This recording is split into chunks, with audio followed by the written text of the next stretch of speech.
భూమి ఐశ్వర్యాన్ని పొందగలిగినటువంటి శక్తిని మరింత మరింత పెంచుకుంటూ ఉంటుంది. ఒక ఛార్జర్ తీసుకెళ్ళి ప్లగ్ పిన్లో పెట్టారనుకోండి, ఛార్జ్ అవుతోందా అవట్లేదా? అలా ఈ భూమి యందు ఐశ్వర్యము పెరగడానికి, యజ్ఞము ద్వారా దేవతలు సంతోషించి మళ్ళీ అనుగ్రహ శక్తి పెరగడానికి కారణమైనటువంటి శక్తి గుర్రపు డెక్కల యందు ఉన్నది అని ఋషి భగవంతుని యొక్క మంత్రంగా దర్శనం చేశాడు. అందుకని గుర్రాల్ని తిప్పుతారు. అందుకే పూర్వం గుర్రాలు ఎన్ని తిరుగుతూ ఉంటే నగరంలో, ఎన్ని వీధుల్లో గుర్రాలు పరిగెడుతూ ఉంటే భూమి అంత శక్తివంతం అవుతూ ఉంటుంది, భూ సంబంధమైన ఉపద్రవములు ఉండవు అని. గుర్రం తిరిగింది, మట్టి తీసి దాన్ని తీసినప్పుడు తామరాకులో వేసి, తామరాకులో ఉన్న మట్టిని కృష్ణాజినంలో వేసి మూట కట్టి గాడిద యొక్క వెనక భాగం మీద పెట్టి తీసుకొచ్చి యజ్ఞం చేయమన్నారు ఆ మట్టి వేసి. ఎందుకని? అలా ఆయా పదార్థములకు తగిలినటువంటి కారణం చేత భూమి యొక్క శక్తి రక్షింపబడుతుంది. ఇందులోంచి ఏ ఐశ్వర్యం వస్తోందో అది రక్షింపబడుతుంది. అచలత్వము, కదలకుండా ఉండగలిగిన శక్తి పెరుగుతుంది. దేవతలు సంతోషిస్తారు, దానికి ఈ ఉపకరణములను నేను సృజించాను. ఇది భగవద్వాక్యం. దీన్ని ఋషి విన్నాడు, అది మంత్రంగా వచ్చింది. అందుకని అశ్వక్రాంతే రథక్రాంతే, రథం తిరిగితే, రథాలంటే చక్రాలతో కూడుకున్నవి, వాటిని గుర్రాలు లాగుతాయి. లాగుతున్నప్పుడు ఆ రథచక్రముల చేత ఆక్రమింపబడుతుంటుంది భూమి. ఆక్రమింపబడడం అంటే ఇక్కడి నుంచి పిఠాపురం వెళ్ళాను అనుకోండి రథంలో, రథచక్రముల చేత ఈ భూమి ఆక్రమింపబడిందా లేదా? అక్కడ వరకు అప్పుడే కదా నేను వెళ్ళాను. అలా రథచక్రముల చేత ఆక్రమింపబడి ఐశ్వర్య సమృద్ధిని పొందుతూ ఉంటుంది. కాబట్టి అశ్వక్రాంతే రథక్రాంతే. మీరు ఇక్కడ ఒక విషయాన్ని బాగా గమనించవలసి ఉంటుంది. వేదంలో ఏదైనా ఒక విషయం చెప్తే అంత పరాకుగా ఏం చెప్పరు, కానీ మనకది అనుచానంగా సంప్రదాయంలో అలవాటుగా ఉంటుంది. దాని వెనక కారణం మాత్రం మనకి తెలియదు, మరిచిపోతూ ఉంటాం. కానీ పెద్దలైన వారిని సంప్రదిస్తే మీకు ఇప్పటికీ దేనికైనా ఆధారం వేదమే. నేను మీతో ఒక ఉదాహరణ చెప్పాలి అంటే అది భూ సంబంధం కాబట్టి కలిపి చెప్తున్నాను. మనం భోజనం చేస్తే దేంతో పూర్తి చేస్తాం? పెరుగు కానీ మజ్జిగ కానీ వేసుకుని భోజనం పూర్తి చేస్తాం. అయ్యా మజ్జిగ పోయింది అన్నారనుకోండి, అయిపోయింది భోజనం అని గుర్తు. ఒక మీటింగ్కి వందన సమర్పణం ఎటువంటిదో, ఒక భోజనానికి పెరుగు కానీ మజ్జిగ కానీ వడ్డించడం అటువంటిది. ఎందుకు వచ్చింది అది? ఏ పప్పుతో మొదలు పెట్టకూడదా? పప్పుతో మొదలుపెట్టి పులుసుతో పూర్తి చేయకూడదా? లేకపోతే పెరుగు మొదట వడ్డించకూడదా? అలా వడ్డించరు. ఒకవేళ నేను ముందు పెరుగు తింటాను, ఆఖరణ పప్పు తింటాను అన్నారనుకోండి, ఏమిటి అది? అలా తినకూడదు, ముందు పప్పు తిని ఆఖరణ పెరుగు తిందు కానీ అలా తినకూడదు అంటారు. ఎందుకు తినకూడదు అని అడిగారు అనుకోండి, దానికి ఒక ప్రత్యేకమైనటువంటి కారణం ఏమిటి అన్నది ఋషి సమాధిలో విన్నాడు. ఎందుకు తింటారు అలా అంటే, ఒకానొకప్పుడు వృత్రాసుర సంహార కాలమునందు బ్రహ్మహత్యాదోషం చేత ఇంద్రుని యొక్క ఇంద్రియ శక్తులన్నీ కూడా భూమిలోకి వెళ్ళిపోయాయి. ఈ భూమి పుచ్చేసుకున్న ఇంద్రియ శక్తిని, అది ఇంద్రుడి యొక్క శక్తి, ఏం చేయాలి అంటే దాన్ని లతలుగా వృక్షములుగా విడిచిపెట్టింది పైకి. అంత శక్తి తాను ఉంచుకోలేక లతలుగా వృక్షములుగా పెరిగితే వాటిని క్షీరధారలు ఒలికేటటువంటి జంతువులు తినడం మొదలుపెట్టాయి. ఆవులు, గేదెలు, మేకలు, గొర్రెలు ఇలాంటివన్నీ తిన్నాయి. ఇంద్రుడు ప్రజాపతిని అడిగాడు, అది నా శక్తి. ఒకప్పుడు దేవతల కోసం వృత్రాసుర సంహారం చేసినప్పుడు నా శక్తి అంతా కూడా ఇంద్రియ శక్తి భూమిలోకి వెళ్ళిపోయింది. అది బ్రహ్మహత్య కాబట్టి. వెళ్ళిపోయిన దాన్ని భూమి లతలుగా వృక్షములుగా విడిచిపెట్టింది. దాన్ని పశువులు తింటున్నాయి. నా శక్తి నాకు కావాలిగా, మరి ఇప్పుడు దేవలోకాన్ని, లోకాల్ని రక్షించాలంటే అందుకని నా శక్తి నాకు ఇప్పించమని అడిగాడు. ప్రజాపతి అన్నాడు, హోమమునందు పాలు హోమం చేయండి అన్నాడు. హవిస్సుగా మళ్ళీ ఇంద్రుడికి ఎడతాయి, ఇంద్రాయ స్వాహ అని చేయండి అన్నాడు. చేశారు. ఇంద్రుడు అన్నాడు, నాకు శక్తిగా పరిణమించట్లేదు, బరువుగా ఉంది పాలన్నీ తాగితే, ఇంకొక మాట ఏర్పాటు చేయి అన్నాడు. అంటే ఆయన అన్నాడు, అయితే నేను ఇంకొక పని చేస్తానని తోడు పెట్టువారు అని ఒక వర్గాన్ని నిర్ణయం చేశాడు. అప్పటి వరకు పెరుగు లేదు లోకంలో.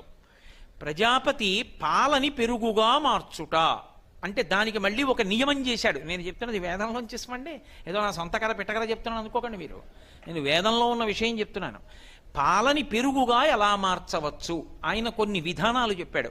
సోమలతని పాలలో కానీ వేస్తే, అది తోడుకుంటే, ఆ పెరుగు అగ్నిహోత్రంలో హవిస్సుగా ఇస్తే సోముడు ప్రీతి పొంది ఇంద్రియ శక్తిని పొందుతాడు. ఒకవేళ పాలు తీసుకొచ్చి తోడు పెట్టేటప్పుడు స్థూల బదరి అంటే లావుగా ఉండేటటువంటి రేగుపండు, పెద్ద రేగుపండు తీసుకెళ్లి పాలలో వేసి తోడు పెట్టి హోమం చేస్తే రాక్షసులు ఇంద్రియ శక్తిని పొందుతారు.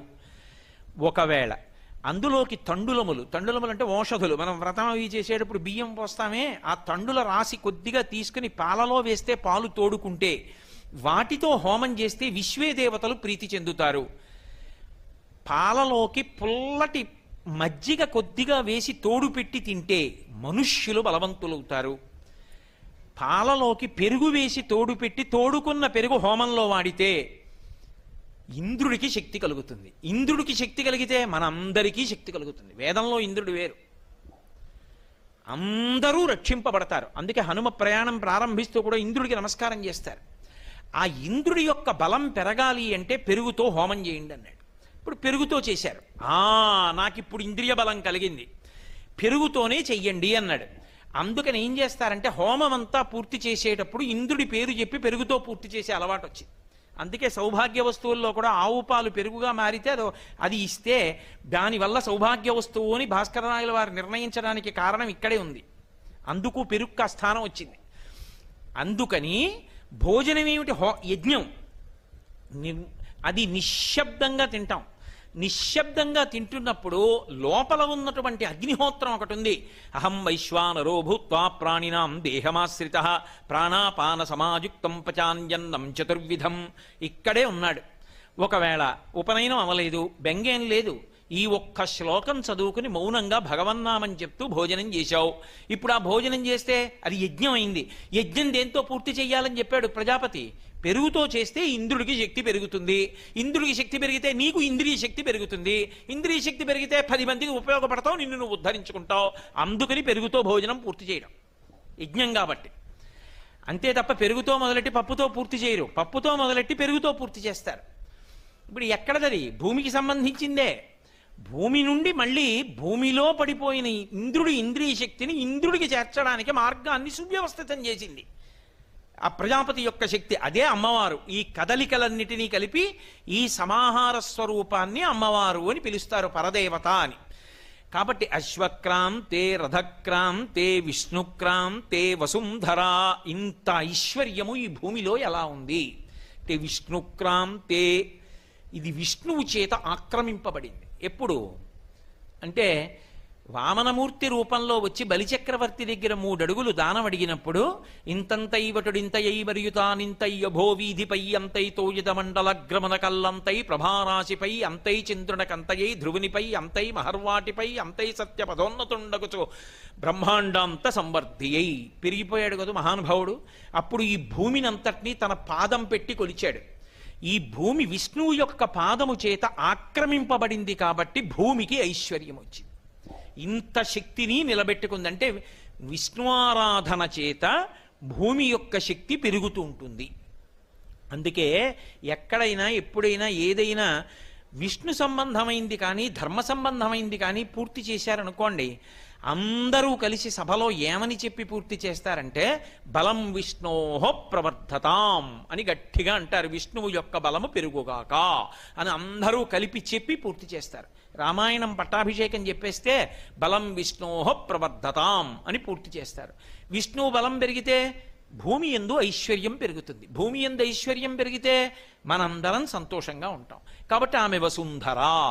ఆ శక్తి ఉన్నదే భూదేవతకు. ఆ శక్తి ఏది ఉన్నదో అదే పరదేవత. కాబట్టి అటువంటి తల్లి, అటువంటి ఐశ్వర్య ప్రదాత, అలా మనని నిలబెట్టగలిగిన అమ్మ, మనని చివరికి తన కడుపులోకే చేర్చుకోగలిగినటువంటి తల్లి, ఆమె యొక్క భాగ్యమునకు కారణము అశ్వక్రాంతే రథక్రాంతే విష్ణుక్రాంతే వసుంధర. అటువంటి తల్లి నేనేం చేస్తుంటాను అంటే ప్రతిరోజు నీకు నమస్కరిస్తాను. రక్షస్వమాం పదే పదే. అందుకని ఈ శ్లోకాన్ని మంత్రరూపంగా ఉన్నదాన్ని శ్లోక రూపంగా అమ్మవారిని ఉద్దేశించి ఒకసారి చెప్పుకుంటాడు. అమ్మా, అటువంటి తల్లివి నువ్వు. ఆ తల్లి నీకు నేను నమస్కరిస్తున్నాను. నువ్వేం చేస్తావు? రక్షస్వమాం, నన్ను పదే పదే మళ్ళీ మళ్ళీ మళ్ళీ మళ్ళీ. ఎందుకని? పొరపాట్లు చేయడం నా వంతమ్మా. ఎక్కడ నడిస్తే జారి పడిపోతానో అక్కడికి ఎడతాను. అప్పుడు కలుక్కుని ఏ చట్టం విరిగిపోకుండా అమ్మ పిల్లాన్ని పొదివి పట్టుకున్నట్టు అమ్మా నన్ను పట్టుకో, నేను ధర్మం నుండి జారిపోకుండా నన్ను ధర్మంలో నిలబెట్టు, భక్తి నుండి జారకుండా భక్తిలో నిలబెట్టు, నీ మీద ఉండి నీ మీద పెరిగి నీ మీదే నివసించి నీలోనే తిరిగి నీలోనే కలిసిపోతాను కాబట్టి అదంతా నువ్వు సంతోషించేటట్టుగా బతకాలి తప్ప నీకు బరువయ్యేటట్టుగా బ్రతకకుండా అమ్మా నన్ను అనుగ్రహించు. ఇది అడగడం కోసమని ప్రతిరోజు ఈ మంత్రాన్ని శ్లోక రూపంలో భూదేవి ముందు విజ్ఞాపన చేస్తారు. ఇది విజ్ఞాపన చేయడంలో ఇప్పుడు మాంసనేత్రమునకు మాత్రమే ద్యోతకమయ్యేది కనపడుతోందా, భగవత్ప్రోక్తమైనటువంటి విషయం ఋషిముఖం గుండా వచ్చి మీకు ఐశ్వర్య ప్రదానం చెయ్యగలిగినటువంటి భూశక్తి ప్రవర్ధకమైనటువంటి విషయం మీకు ద్యోతకమవుతోందా? ఇది ఋషిప్రోక్తమైన విషయాన్ని ఆధారం చేసుకుని పరదేవత యొక్క ఆరాధన చేయుట అన్న మాటకు అర్థం. కాబట్టి అలా భూదేవతని ప్రార్థన చేస్తాం. ఈ భూదేవతని ప్రార్థన చేసి ఊరుకోం. ఆవిడ పట్ల ఎన్నో అపచారాలు చేశాం, ఈ అపచారములు క్షమించి ఆవిడ మనని అనుగ్రహించాలి అని మృత్తికా స్నాన మంత్రములు ఉంటాయి. స్నానం చేసేటప్పుడు కొద్దిగా మట్టి తీసి తల మీద వేసుకోవడం కానీ ఒంటి మీద వేసుకోవడం కానీ, అంటే పూర్వం ఇలా స్నానాల గదులు ఉంటాయి, గదుల్లో గొట్టాలు ఉంటాయి, గొట్టాల్లో నీళ్లు వస్తాయని ఊహించని కాలం కాదు, మజ్జనం తలముంచుతారని. అందుకని ఏటి ఒడ్డున నది ఒడ్డున నూతిగట్టున స్నానం చేస్తారు అని ఊహ చేసి చెప్పినటువంటి విశేషాలు. వాటికి దూరం అయిపోవడమే కలిపురుషుని యొక్క ప్రభావం, రక్షణ హేతువులు పోతూ ఉండడం. అందుకని భూదేవత దగ్గరికి వెళ్ళి భూమితో ఒక మాట అంటారు, అమ్మా నువ్వు నన్ను ప్రధానంగా మన్నించవలసినటువంటి విషయం ఏమిటో తెలుసా, నేను పదునైనటువంటి సాధనాలతో నిన్ను తవ్వుతూ ఉంటాను, ఖననం చేస్తూ ఉంటాను. ఆ తవ్వుతున్నప్పుడు నీకు ఎంత బాధ కలుగుతుందో, ఎంత నీకు ఇబ్బంది కలుగుతూ ఉంటుందో. మృత్తికే హననే పాపం యన్మయా దుష్కృతం కృతం. నేను చేస్తున్నటువంటి పరమ దుష్టమైన పని ఏది అంటే మృత్తికాహననే పాపం. ఆ మృత్తికని, ఆ మట్టిని, ఆ భూమిని గుణపాలు పెట్టి తవ్వడం, పార పెట్టి కొట్టడం, తవుగాలు పెట్టి కొట్టడం, పాదాలతో తన్నడం, మట్టిని నిష్కారణంగా గొయ్యి తీయడం, మట్టిని వేళ్లతో కెలకడం. అందుకే కొన్ని కొన్ని తిథులలో అసలు భూమిని ముట్టుకోరు. భూమిని ముట్టుకోరంటే ఏ ఆయుధంతో భూమిని చెనకరు. ఇన్ని చేస్తున్నానమ్మా, మరి ఇవన్నీ దోషాలు కావు అమ్మ విషయంలో? కాబట్టి మృత్తికే హననే పాపం యన్మయా దుష్కృతం కృతం. నువ్వెవరు? మృత్తికే బ్రహ్మదత్తాసి కాశ్యపేనాభిమంత్రిత. అమ్మా నువ్వు సాక్షాత్తు పరబ్రహ్మము చేత తీసుకుని రాబడినటువంటి రూపానివి. నువ్వు కాశ్యపేనాభిమంత్రిత, నాకు చెందిన దానివి కావు. నేను అమ్మా నువ్వు అనుగ్రహించావు కాబట్టి బతుకుతున్నాను నీ మీద. అసలు ఎవరిది ఇది? ఇది ఋషిది. ఈ భూమి మనుష్యులదు కాదు.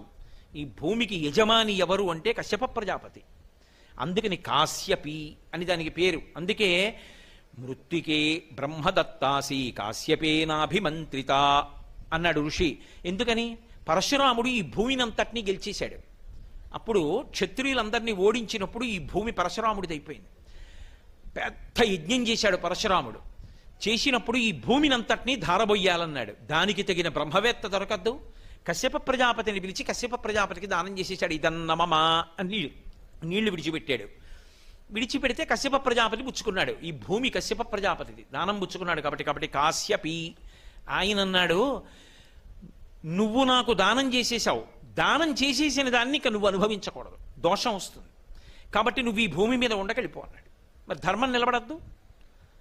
మళ్ళీ ఆయన్ని అనుమతిస్తే నాకు మీరు పంచల్ చాప్ ఇచ్చారనుకోండి, వెంటనే మా ఇంటికి వచ్చి రేపోసారి కట్టుకి ఇచ్చేస్తాను నాకు ఇవ్వండి అన్నారు అనుకోండి, ఇంకేం దానం అది? కశ్యప ప్రజాపతికి ఇచ్చేసిన తర్వాత పరశురాముడు ఎలా ఉంటాడు? అక్కడ ఉండడం కుదరదిక. అందుకని వేరే భూమికి వెళ్ళిపో, నువ్వు ఇక్కడ ఉండద్దు అన్నాడు. అంటే ఆయన ఇప్పుడు సహ్యాద్రి పర్వతం మీద నిలబడి సముద్రుణ్ణి పిలిచి అడిగాడు, నేను ఉండడానికి భూమి కావాలి కాబట్టి నాకు భూమిని ఇమ్మన్నాడు. అంటే సముద్రుడు భయపడ్డాడు. అసలే పరశురాముడు గండ్రగొడ్డలతో చీల్చేస్తాడు, ఇంతమంది క్షత్రియుల్ని చంపాడు.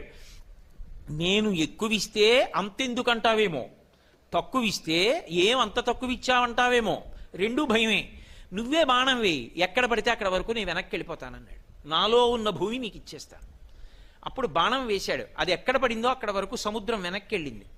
ఆ సముద్రం వెనక్కెడితే వచ్చిన భూములు ఏమున్నాయో వాటిని పరశురామ భూములు అంటారు. ఇప్పటికే కర్ణాటక, కేరళ వైపు ఉన్నటువంటి ప్రఖ్యాత క్షేత్రాలు పరశురామ క్షేత్రాలు అంటారు. కారణం అదే. కాబట్టి భూమి అంతా ఎవరిది? పరమేశ్వరుడిది.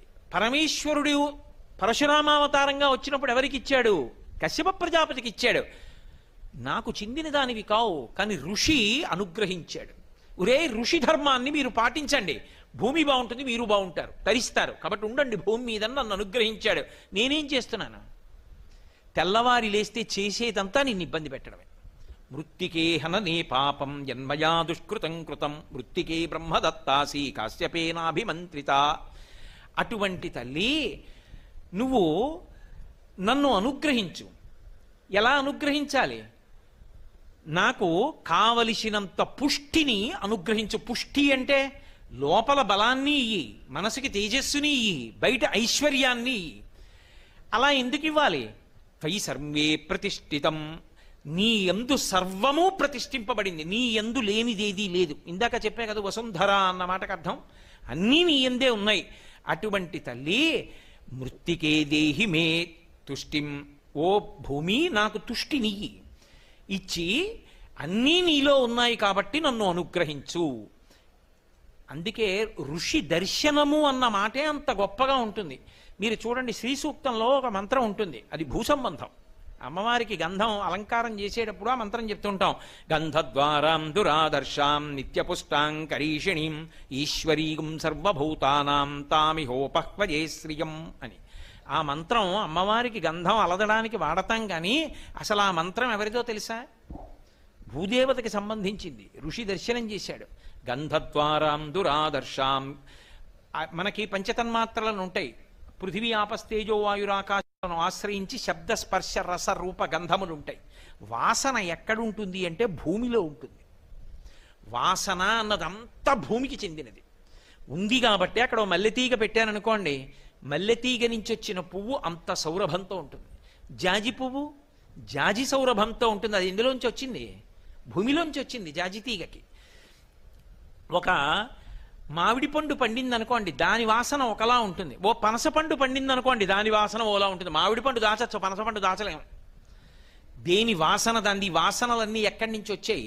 భూమిలోంచి వచ్చాయి. ఓ భూమి, గంధము నీది. గంధం అంటే వాసన. గంధద్వారాందురాదర్శాం. అమ్మా, నువ్వు కదిలేటట్టు చేసే శక్తి నాకు లేదు. ఇది నీ యొక్క గొప్పతనం. భూమి కదిలిపోయేటట్టు, అంటే భూమి అంతా కదిలిపోయేటట్టు చెయ్యగలిగిన సాధనము లోకమునందుండదు. ఎందుకని? అది మహాపాపకర్మ కనుక ఈశ్వరుడు అంగీకరించలేదు. అటువంటి సాధన ఉండదు. ఎక్కడైనా అంతే, భూమి కదిలేటట్టుగా ఏదీ చేయకూడదు. అందుకే చిన్నతనంలో మాట అనేవారు మాకు, ఎందుకురా నీకు చెప్పులు చప్పుడవుతాయి నడిస్తే అనేవారు. అంటే గబగబా నడిచి చెప్పులు టప్ టప్ టప్ చప్పుడు రాకూడదు. నడిచి వెడుతూ ఉంటే పదఘట్టనము వినపడకూడదు. అంటే భూమి యొక్క అదురు వినడానికి వీల్లేదు. అంత జాగ్రత్తగా నడవాలి. కాబట్టి అమ్మా, నిన్ను నేను కదపగలిగిన వాడను కాను, అటువంటివి చెయ్యకూడదు నేను. పైగా సమస్త భూతములు నీ నుండే వచ్చాయి, నువ్వే తల్లివి అన్నిటికీ. అన్నిటికీ తల్లి నువ్వే. ఇది అసలు ఋషి దర్శనంలో అమ్మవారిని చూడ్డము అన్న మాటకు అర్థం ఇది. ఇది నా దేశానికి తప్ప ఎక్కడ లేదు. నా అంటే మన, ఆ సంతోషంలో మాట అంటానంతే. ఈ సృష్టి అంతా ఎలా రావాలి? జరాయుజములు. జరాయుజములు అంటే మావి చేత పుట్టాలి, మావి చేత ప్రాణి పుట్టాలి. అది ఎక్కడ ఉంటే పుడుతుంది? ఓ ఆవుకి దూడ పుట్టాలి, మావితో పుట్టాలి. అది ఎక్కడ నిలబడుతుంది? ఎక్కడ తింటుంది? ఎక్కడ ఈంతుంది? భూమి మీదే. కాబట్టి జరాయుజములన్నీ నీలోంచే పుట్టాలి. అలాగే అండజములు, గుడ్డులోంచి వచ్చేవి. పక్షులు పాములు వీటి పిల్లలు గుడ్డులోంచి వస్తాయి. గుడ్డులోంచి వచ్చేవన్నీ ఎక్కడ ఉండాలి? అది ఆకాశంలో ఎగరచ్చు, పుట్టడం మాత్రం భూమి మీదే పుట్టాలి. గుడ్డు ఆకాశంలో పెట్టదు, అది భూమి మీద పెడుతుంది, చెట్టు మీదో ఎక్కడో పెడుతుంది. కాబట్టి భూమిలోంచే వచ్చాయి జరాయుజములు, అండజములు. ఉద్భుజములు భూమిని చీల్చుకు పైకొచ్చేవి. చెట్లన్నీ ఎక్కడి నుంచి పుట్టాలి? లతలోను భూమిలోంచే పుట్టాలి. అంతే తప్ప గాలిలోంచి, నిప్పులోంచి, నీటిలోంచి రావు, భూమిని చీల్చుకుని పైకొస్తాయి. కాబట్టి ఉద్భుజములు, స్వేదజములు, నల్లులు, పేలు చెమటలోంచి పుడతాయి. చెమట ఎక్కడ ఉంటుంది? పృథివీ తల మీదే ఉంటుంది. తల పృథివీ స్వరూపం. ఇలా అంటే మట్టి ఉంటుంది అందులో. పైగా మట్టి మీద నేను నిలబడితే కదా నా ఇక్కడ చెమట పట్టడం. కాబట్టి ఆ మట్టి తిని మట్టి మీద ఉన్నవాడికి ఎప్పుడో ఒకసారి గంట విమానం ఎక్కి నేను ఎప్పుడో అక్కడే ఉంటానండి అంటే ఎలా కుదురుతుంది? భూమి మీదేగా ఉంటున్నావు. కాబట్టి అదైనా కాసేపు ఆగి భూమి మీదకే రావాలి. అంతే అలాగే ఉండిపోతానంటే ఎలా కుదురుతుంది? ఎక్కడ పడిపోతుంది అది, కిందకే రావాలి అది కూడా. కాబట్టి ఇప్పుడు జరాయుజములు, అండజములు, ఉద్భుజములు, స్వేదజములు అని 4 రకాలైనటువంటి ప్రాణులన్నీ ఎందులోంచి వచ్చాయి? భూమిలోంచి వచ్చాయి. భూమిలోంచి వచ్చినప్పుడు అందరికీ తల్లి ఆవిడైతే నేనేమని అడగాలి? నేను బాగుండాలని అడగాల, అందరూ బాగుండాలని అడగాల? నా కుటుంబం అంటే వసుధైవ కుటుంబకం, ఇదంతా నా కుటుంబం. ఎక్కడి నుంచి వచ్చింది ఈ భావన? ఇదిగో ఈ మంత్రంలోంచి వచ్చింది. గంధద్వారాం దురాదర్శాం నిత్యపుష్టాం కరీషిణీం ఈశ్వరీగుం సర్వభూతానాం తామిహోపహ్వజే శ్రియం. అమ్మా, అందరం నీ బిడ్డలమమ్మా, అందరం నీ బిడ్డలం. కాబట్టి ఏమంటాం? శం ద్విపదే, శం చతుష్పదే. ఇప్పుడు రేపు పొద్దున్న నుంచి శారదా నవరాత్రులు పూజలు చేస్తాం 5వ తారీఖు నుంచి. చేస్తే నేను ఒక్కడే బాగుండాలంటావా? అవశ్యాని శరీరాని అందరి డబ్బు నాకే రాని అంటానా? అనను. అందరూ బాగుండాలి. శం ద్విపదే, 2 కాళ్ళున్న వాళ్ళందరూ బాగుండాలి. అంటే మనుష్య కోటి అంతా. శం చతుష్పదే, 4 కాళ్ళున్న ప్రాణులన్నీ బాగుండాలి. ఆవులు, గేదెలు, గొర్రెలు, మేకలు, దూడలు ఎందుకు బాగుండాలి? వాటిని నేను కోసుకు తినడం కోసమని కాదు. అవి నేను ఒక అమ్మ కడుపునే పుట్టాం. ఎవరా అమ్మ? ఈవిడే. అందుకని అవన్నీ నా అన్నదమ్ములు, నా అక్క చెల్లెళ్ళు, అన్నీ మా కుటుంబం. అందులో మళ్ళీ నా దేశం, మా ఊరు కూడా ఉండదు. శం ద్విపదే, ఈ భూమండలం మీద 2 కాళ్ళ వాళ్ళు ఎంతమంది ఉన్నారో వాళ్ళందరూ సుఖంగా ఉండాలమ్మా. భూమి అంతా తల్లి అయితే అందరూ మన అన్నదమ్ములు కారండి. అంతే తప్ప ఎవరో కొంతమందే మా అన్నదమ్ములన్న మాట ఈ విశ్వాసమునందు లేకపోవడానికి కారణము ఋషి యొక్క దర్శనము. అందుకు రుణపడ్డాం మనం ఋషికి. కాబట్టి అమ్మా గంధద్వారాంధురాదరుషాం నిత్యపుష్టాం కరీషిణీం ఈశ్వరీగుం సర్వభూతానాం తామిహోపహ్వజే శ్రియం. శ్రియం సమస్త ఐశ్వర్యము దేని ఎందున్నది? నీ ఎందే ఉన్నది. నువ్వు ఇవ్వలేనిది, నేను పొందలేనిది లేదు నీ యందు. అంత శక్తి నీ యందు ఉన్నది. ఇక్కడ మీరు ఒక మాట అడుగుతారన్న నాకు తెలుసు. ఏమండి, అలాగైతే ఆరోగ్యం ఇస్తుందా? సంతానం ఇస్తుందా భూమి? సంతానం ఇస్తుంది భూమి అంటే సంతానం లేని వాళ్ళు కొంతమంది ఎందుకుంటారు? ఉండకూడదుగా. మరి అలా ఎందుకు ఇచ్చింది? ఆ మంత్రం ఎలా వచ్చింది? దాని అర్థం శ్రియం, అన్నీ ఆవిడలోంచి వస్తాయి అంటే నువ్వు వేదాన్ని నమ్మి అన్వయం చేసుకోవడంలో ఉంటుంది. అందుకే ఆవిడ ఏమిచ్చిందంటే, ఒకవేళ ఎక్కడైనా ఎప్పుడైనా ఏ కారణం చేతనైనా అమ్మ అవ్వాలి అన్న కోరికలో ఎక్కడైనా కొద్దిగా సమస్య ఏర్పడితే గత జన్మలలో చేసుకున్న పాపమేదో బాధ పెడుతోందని గుర్తు కదూ, అది పోవడానికి భూమియే ఒక అద్భుతమైనటువంటి విషయాన్ని సృష్టించింది అని చెప్పింది వేదం. ఏమిటది? సహస్రపరమాదేవి శతమూలా శతాంకురా సర్వగం హరత మే దూర్వాదు స్వప్ననాశిని. విఘ్నేశ్వరుడికి గరికతో పూజ అంటారు. ఎందుకని? దూర్వా అన్న మాటకు అర్థం ఏమిటంటే సమస్త పాపములను ముట్టుకున్న మాత్రము చేత నశింపచేయగలిగినది. అది ఎలా ఉంటుంది? అది గరిక. గరిక అంటే భూమి ఇలా పైకి లేస్తే గరికనరావు, భూమి మీద పాకాలి. అది ఎలా పాకాలి? మళ్ళీ గరిక అంటే ఏమంటే మా పెరట్లో ఇలా లేచింది అది గరికేనా అండి అని అడగకూడదని స్పష్టంగా చెప్పాడు ఋషి. కాండాత్ కాండాత్ పరోహంతి పరుషపరి అన్నాడు. కాండాత్ కాండాత్ పరోహంతి అంటే అది పాకుతున్నప్పుడు మొదట ఓ చిన్న పిలక పుడుతుంది, భూమికి అడ్డంగా పెడుతుంది. అక్కడ వేళ్లు పెట్టి మళ్ళీ భూమిలోకి ఎడుతుంది, మళ్ళీ కొంచెం ముందుకెడుతుంది. అక్కడ మళ్ళీ వేళ్లు పెడుతుంది, మళ్ళీ కొంచెం ముందుకెడుతుంది, మళ్ళీ వేళ్లు పెడుతుంది, మళ్ళీ కొంచెం ముందుకెడుతుంది, మళ్ళీ వేళ్లు పెడుతుంది. కాండాత్ కాండాత్ పరోహంతి అలా వెడుతూ ఇక్కడ తాతగారు ఇక్కడ ముందు పెళ్ళయింది. నన్నే తీసుకోండి ఉదాహరణకి మీకు అర్థం అవడానికి చెప్తాను. నాకు పెళ్ళయింది, నేను మా ఆవిడే. అక్కడ ఏమైంది? మొట్టమొదట వేళ్ళు ఉంచుకున్నటువంటి గరికె మొక్క, గరికె. కొంచెం ముందుకెళ్ళాను, నాకో కొడుకు, వాడికి పెళ్లి చేశాను, వాడికో కొడుకు. అక్కడ వాడు వేళ్ళు ఉంచుకున్నాడు, వాడు తండ్రి, నేను తాత. వాడు తండ్రి, వాడికో కొడుకు, ఆ కొడుక్కి పెళ్ళయింది, వాడికో కొడుకు పుట్టాడు, నా కొడుకు తాత, నేను ముత్తాత, వాడు తండ్రి. ఇప్పుడు ఏమవుతోంది వంశం? ఒకడు కొడుకు, తర్వాత తండ్రి, తర్వాత వాడు తాత. ఇది ఎక్కడికక్కడ వేళ్లు పెట్టుకుని ఎడుతున్న గరికే. ఇదే ఈశ్వర శక్తి. ఇది అలా నువ్వు పొందడానికి సుఖం అడ్డొచ్చింది ఏదుందో ఆ పాపం పోగొట్టడానికి అది భూమి మీదకి వచ్చింది. దాన్ని ముట్టుకో, దాన్ని తల మీద పెట్టుకో, మృత్తికతో కలిపి ఈ మంత్రం చెప్పి స్నానం చేయి. అది ఎంత పని చేస్తుంది? కేవలం సంతాన విషయంలో కాదు, దుస్వప్ననాశిని. నమ్మకం ఉండి చేయి, దుస్వప్న దోషం పోతుంది దాన్ని వెళ్ళి ముట్టుకుంటే. నేను అప్పుడప్పుడు ఎప్పుడన్నా పీడకలు వస్తే ఒకసారి పొద్దున్న నడవడానికి వెళ్ళినప్పుడు కాసేపు అది ఎక్కడుందో చూసుకుని ఒకసారి ముట్టుకుంటూ ఉంటాను. కాబట్టి సహస్రపరమాదేవి శతమూలా శతాంకురా సర్వగం హరతు మే దూర్వాదు స్వప్ననాశిని కాండాత్ కాండాత్ పరోహంతి పరుష పరి అని అది సహస్రేణ శతేనచ. ఇప్పుడు అది అలా పాక్కుంటూ వెళ్ళింది. ఇక్కడ మొదలెట్టి ఆ గరిక అక్కడ వరకు ఉంది. ఇప్పుడు అది ఎన్నిసార్లు వేళ్ళు ఉంచుకుంది? అనంతం. ఆశీర్వచనం చేశారనుకోండి, ఆచంద్రతారార్కం వంశాభివృద్ధిరస్తు. 3 తరాలు 4 తరాలు 5 తరాలు 6 తరాలు గుర్తుంటుంది. మనం మచిలీపట్నం పెడితే ఉపన్యాసాలకు ఎవరో ఒక ఆయన నన్ను ఆయనతో తీసుకెడుతూ వరుసగా టకటక వాళ్ళ తండ్రి గారు, తాతగారు, ముత్తాతగారు, ఆ పైన 6 పేర్లు చెప్పారు. నేను తెల్లబోయిన, అయ్యో ఇదేంటండి ఈ రోజుల్లో ముగ్గురినే చెప్పట్లేదు, ఎవరు మీరు ఇంతమందిని చెప్పారన్నాను. అయ్యయ్యో వాళ్ళని తలుచుకోపోతే ఎలాగండి, వాళ్ళందరూ కట్టిన ఇల్లు అన్నాడు ఆయన. పైగా ఓ ఇల్లు చూపించి. నేను ఆయనకు నమస్కారం రా బాబు, మనసులో ఇంత గౌరవం ఈ రోజుల్లో ఉన్నవాడు మహానుభావుడు, నిజంగా ఈయనకి నమస్కారం చేయవలసిందే మనసులో అనుకున్నాను. కాబట్టి అలా ఊంచుకుంటూ వెళ్ళిపోయింది గరిక. ఎంత దూరం వెళ్ళిపోయింది ఏమో, ఎన్ని తరాలు. ఇది ఎక్కడ ప్రారంభం? ఋషి దగ్గర మొదలు చెప్తావు అంతే, చివర ఉండకూడదు. అందుకే ఏ ఋషి సంతానంలో నువ్వు వచ్చావు అక్కడ ప్రారంభం చేస్తారంతే. ఆత్రేయస అర్చనానస సావాస్వాత్రయ ఋషయ్య ప్రవరాన్విత ఆత్రేయస గోత్ర ఆపస్తంభ సూత్ర కృష్ణ యజుశాఖాధ్యాయీ కోటేశ్వర శర్మ అహంభోభివాదయే అంతే. అక్కడ మొదలైంది, అంతం ఉండదు. ఆచంద్రతారార్కం, చంద్రుడు తారకలు ఉన్నంతకాలం నా వంశం అలా ఉంటుంది అని.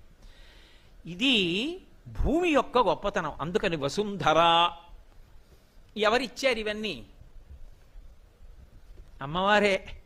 వేదంలో ఇంకో చమత్కారం ఉంది. అసలు ఒక్కొక్క కాలమునందు ఒక్క విశేషానుగ్రహాన్ని ఇవ్వడానికి ఒక్కొక్క చెట్టుగా ప్రకాశిస్తుంది ఆవిడ.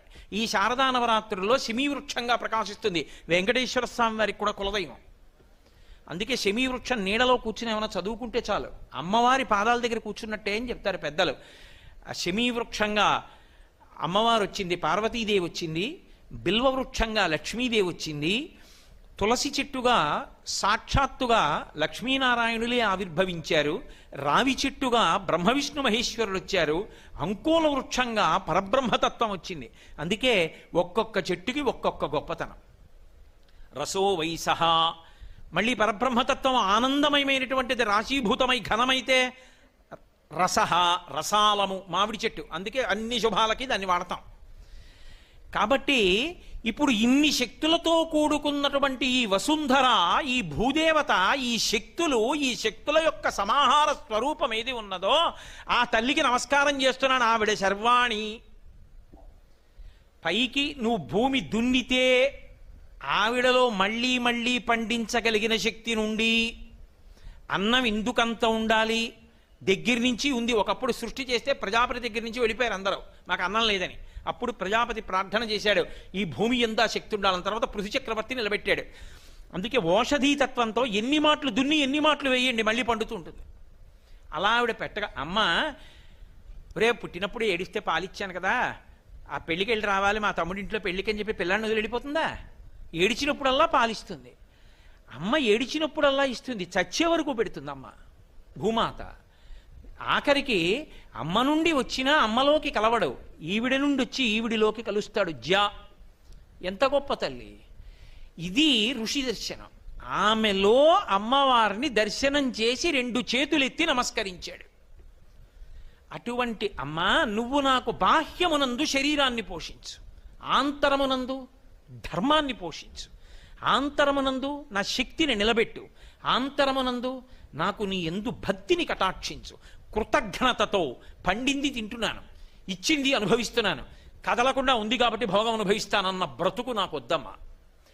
ఇది ఎవరి అనుగ్రహమో ఆవిడికి నమస్కరించి నేను బతికేటట్టుగా కృతజ్ఞతతో కూడిన జీవితాన్ని, కృతజ్ఞత లేకపోతే అంతకన్నా భయంకరమైన జీవితం ఇంకోటి లేదు. బ్రహ్మగ్నేచ సురాపే చౌరీ భగ్న వ్రతే తథా నిష్కృతిర్విహితా సిద్ధి కృతఘ్నో నాస్తి నిష్కృతి. అంతకన్నా కృతజ్ఞత జీవితంలో ఇంకోటి లేదు. ఆ కృతజ్ఞతని మించిన పాపం ఇంకోటి లేదు, దానికి నిష్కృతి కూడా లేదు. అందుకే ఇన్ని ఇస్తున్నది అని ఆ శక్తి ఎక్కడుందో ఆ శక్తిని ఎలా నిలబెట్టచ్చో, నిలబెట్టడానికి సాధనాలు ఎలా ఇచ్చిందో, ఆ సాధనాలు ఎలా వాడుకోమందో కూడా ఋషి పరమేశ్వరుని యొక్క మాటగా విని మళ్ళీ మనందరికీ కూడా మంత్రాన్ని ఇచ్చాడు. ఎందుకని? ఇలా మీ జీవితాల్ని మలుచుకోండి, ఇలా భూమిలో ఉన్నటువంటి అనుగ్రహాన్ని వాడుకోండి, మీరు తరించండి, అమ్మకి బరువు కాకండి, భగవంతునికి చేరువకండి అని చెప్పడం కోసం అది ఉపాసనగా మారింది. ఇది ఇలా ఉపాసనగా మారడము అన్న మాటకు అర్థమైంది. నేను ఇందాక మీతో ఓ మాట అన్నాను, శారీరకమైన మానసికమైన రెండు రకాలుగాను ఆవిడ అనుగ్రహించగలిగినటువంటి శక్తులను ఋషి దర్శనం చేశాడని. ఇదే శర్వాణి అన్న నామానికి పక్కనే అమ్మవారికి భవానీ అని ఒక నామం ఉంటుంది. అదొక పరమాద్భుతమైనటువంటి నామం. అసలు ఆ భవానీ అన్న పేరుతో ఆవిడ ఎలా ఉంటుంది, ఎంత గొప్పగా మనది తిప్పుతుంది, ఎలా అనుగ్రహిస్తుంది, ఋషి దాన్ని ఎలా దర్శనం చేశాడు, మనని ఎలా దర్శనం చేయమన్నాడు, ఎలా భక్తితో బ్రతకమన్నాడు, ఎలా వాడుకోమన్నాడు అన్న విషయం ఆ భవానీ అన్న నామం పేరుగా కాదు. ఏదో కోటేశ్వరరావు అన్న నాకు లౌకిక నామం పెట్టినట్టు ఆవిడికి భవానీ లేదు. అలా అయితే శర్వాణి చాలదా? ఉందిగా ఓ పేరు. మరి ఏంటి భవానీ, శర్వాణి, శాంకరి, శ్రీకరి ఇన్ని పేర్లు ఎందుకు ఆవిడికి? అంటే పేరు వెనక గుణం ఉన్నది. ఆ గుణమును నువ్వు స్మరిస్తే భక్తి వస్తుంది, భక్తి వస్తే తరించడానికి అవకాశం వస్తుంది. ఏమిటి ఆ అమ్మవారికి ఎందుకు మళ్ళీ విచారము ఇలా ఉండడానికి కారణమేమి అంటే, శారదానవరాత్రుల కాలము ఏది ఉన్నదో అది ఒక సంవత్సరంగా కాలాన్ని ప్రమాణంగా తీసుకున్నప్పుడు ఈ సమయం బ్రహ్మముహూర్తం అవుతుంది. అంటే తెల్లవారుజాము వేళ, తెల్లవారుజాము వేళ తనంత తానుగా ఎలా పరమేశ్వరుని ఉపాసనకి అత్యంత యోగ్యమైన కాలమో, అలాగే శారదానవరాత్రుల కాలం కూడా భగవంతుని యొక్క ఉపాసనకి, ప్రత్యేకించి పరదేవత యొక్క ఉపాసనకి అత్యంత యోగ్యమైన కాలము.